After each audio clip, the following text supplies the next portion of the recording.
Hey, this is Jennifer Marie, and I'm chatting with Fuel the Fighter owner Pierre Cole today. I'm starting a new healthy diet and lifestyle, so the timing for this interview couldn't be better. She's full of great advice, so let's hear from her. I'd like to welcome Cole. How are you doing this morning? I'm doing awesome. How are you? I'm doing great. First off, can you talk a bit about your background and how Fuel the Fighter came to be? Okay, so I'm really just a geeky scientist at heart. My background is in biochemistry. I spent a little time doing genetics research, but nutrition was always kind of, a hobby of mine because I was a competitive gymnast growing up. And, it got to a point where I just decided that, I loved it so much and I wanted to go back to grad school and really study it. And around that time that I went back to get my master's at Columbia in nutrition and applied physiology, I was, training Taekwondo and Muay Thai, and I became a huge MMA fan. And I just decided that I should put my two passions together because at that point I noticed that there was really a need for good, solid sports nutrition education. And, from there I started writing for Fight Magazine and just getting more and more into the sport. And last May was when I started Fuel the Fighter, and it's, my company that's devoted to the most accurate and up-to-date sports nutrition information for both amateur and professional combat athletes. And you mentioned being a contributor for Fight Magazine. How long have you been doing that? I started writing for them in the spring of 2008. So it's been a while now, and I feel really lucky and privileged to be a part of that publication because they really do such a solid job of putting great content out there every month. And you're also a graduate student at Columbia University in New York. How do you seem to juggle work and school?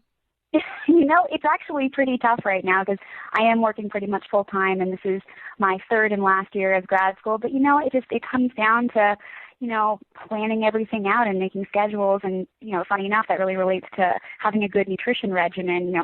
They remember like my first week of grad school. They said, when you work with your clients, you're going to tell them that failing to plan is planning to fail. And as long as you have a schedule and you stick to it and you have an idea of what's coming, it makes it a lot easier to handle. Okay. And anyone who follows you on Twitter and reads your Fight Magazine articles knows you're full of great advice, so I'm going to pick your brain a little bit.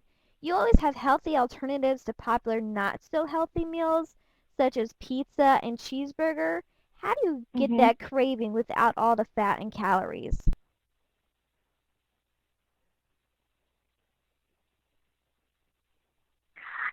It comes down to whatever you're going to make for yourself is always going to be better than something that you're picking up on your way home from work because a lot of that stuff is just, it's so packed with fat and sodium and all these extra calories. So, pizza is an easy one. One thing that I do is, I take like a piece of whole wheat pita bread, add like, low-fat tomato sauce and tons of vegetables, and that's when you can add your own reduced fat cheese and just put that in the toaster oven for a few minutes until it melts and, go wild and add some like even a little bit of turkey sausage to it for the flavor.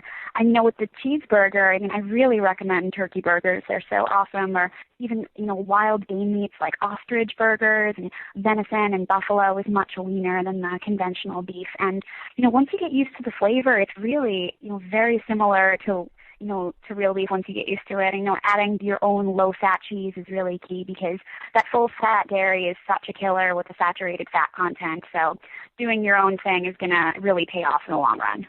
And I know for me, talking about the turkey burgers, sometimes I find the beef burgers are a little bit dry, but the turkey burgers are so good and so juicy.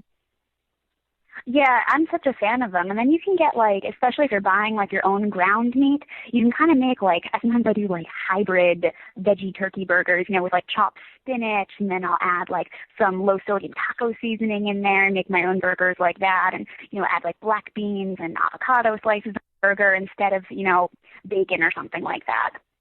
And I know for me personally, I have a major sweet tooth and I always seem to crave the sweets. What are some healthy snacks I can fill my kitchen with that have the less fat and less sugar? Okay, well, yeah.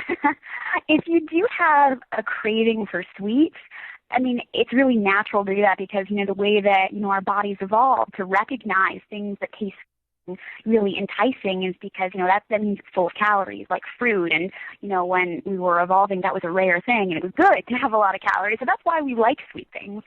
But the more that you have them, the more that you crave them. So if you do want to cut back, the first thing to do is to say, you know what, like if I'm having 2 sweet things a day, maybe I'll only have one. If I'm having something sweet every day, maybe I'll do every other day. So you kind of think about how often you want to have it, and then you want to pick things out. And like one of the things that's so great are those skinny cow ice cream sandwiches. They're only 140 calories each. They've got like I think 3 grams of fiber and 4 grams of protein, and you can have one of them. It's not huge, and it's really satisfying. It takes kind of a while to eat. And that's the thing. Like any of those like low-fat ice cream pops take a while to have. Like you sit on the couch, and that's always better, because you'll likely be more satisfied if you eat something slowly. Because it takes about 20 minutes for your stomach to tell your brain that you're full, and most people are eating snacks in way less time than that. So you can savor like that. Even Weight Watchers has some good stuff out there, and I think the No Pudge brand makes good low-fat ice cream stuff. And anything that is like single portion is better, because if you have like a big thing of like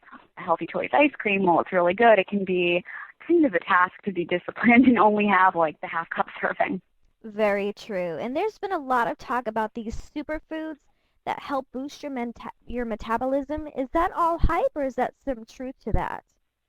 Well, the thing about boosting your metabolism, and that's like the number one thing that people ask me, and to boost your metabolism has a lot more to do with kind of your schedule of eating and the way you're exercising than the actual food itself. Like, there's some evidence that, when you have protein in a meal, you do get a little thermogenic boost. And if you're having, spicy things that have the compound capsaicin in it, they say that can give your metabolism a boost.